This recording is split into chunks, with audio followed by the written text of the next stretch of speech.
আল্লাহ নবী সাল্লাল্লাহু আলাইহি সাল্লাম বলেন, শাবুন নাশাআ ফি ইবাদাতিল্লাহ, যে যুবক যৌবনকালটা আল্লাহর ইবাদতের মধ্যে কাটাইছে, আল্লাহ তাআলা তাকে আল্লাহ পাকের আরশের নিচে হাসরের ময়দানে ছায়া দান করবেন। হাসরের মাঠে 7 ধরনের ব্যক্তিকে ছায়া দিবে। কয় ধরনের? এর মধ্যে 2টাই যুবক।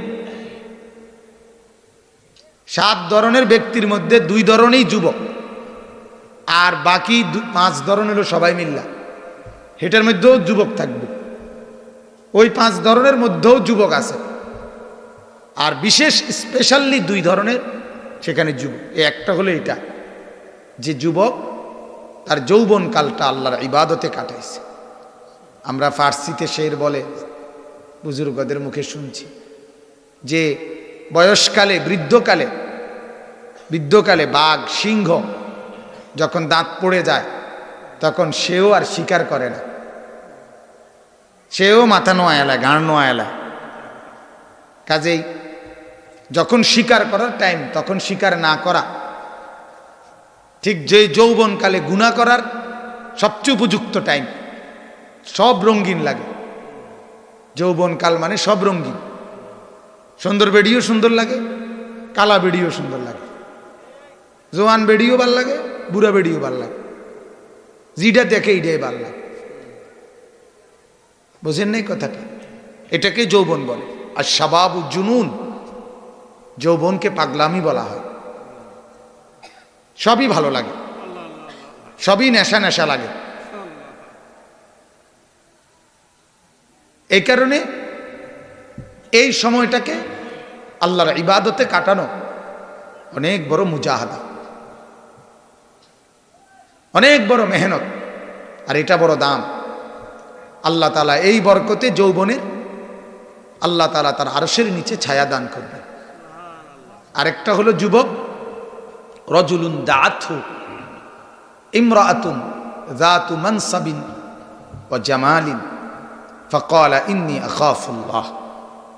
ওই যুবক, ওই পুরুষ যাকে এমন একজন নারী গুনার আমন্ত্রণ দিছে, প্রেম ভালোবাসা জিনা বেবিচার এর প্রস্তাব দিছে, যেই নারী যাতু মানসাবিন ওয়া জামালিন, বংশ অনেক বড় বংশ, সুন্দরও অনেক সুন্দর, সুন্দরী বংশিয়া কোন রমণী যাকে গুনার প্রস্তাব দিছে, সরাসরি মহিলাই রাজি অপকর্মের জন্য, মহিলাই প্রস্তাব দিছে, মহিলাই আগ বাইরা প্রেমের অফার দিছে, ভালোবাসার অফার দিছে।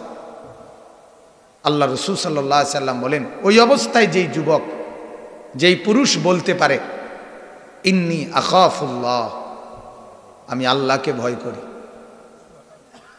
আল্লাহ রাসূল সাল্লাল্লাহু আলাইহি সাল্লাম বলেন সেই যুবককে আল্লাহ তাআলা তার আরশের নিচে ছায়া দান করবেন। সুবহানাল্লাহ। এটা অনেক বড় হিম্মত। আমরা কিতাবে পড়ছি, এক বুজুর্গ ছিলেন ইব্রাহিম মিশকি, ওনার নাম রাহমাতুল্লাহ আলাইহি।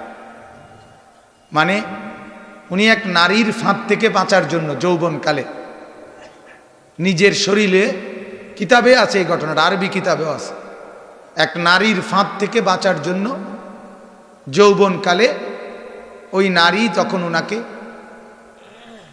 ঘরে আবদ্ধ করে ফেলছে, তখন বাথরুমের পায়খানার ময়লা সমস্ত শরীরে মাইখা ফেলছে, ফলে ওই মহিলা ওনাকে ছেড়ে দিছে। আর সেই থেকে ওনার যখন পাক পবিত্র হইছে, ওই যে ওনার শরীর থেকে মেশকের গ্রান বের হইছে, এই জন্য ওনার নামে হয়েছে ইব্রাহিম মিশকি, মেশকের গ্রানওয়ালা ইব্রাহিম ওনার নাম ছিল। আল্লাহ তাআলা তাকে এরকম সুগ্রানওয়ালা বানায় দিছে।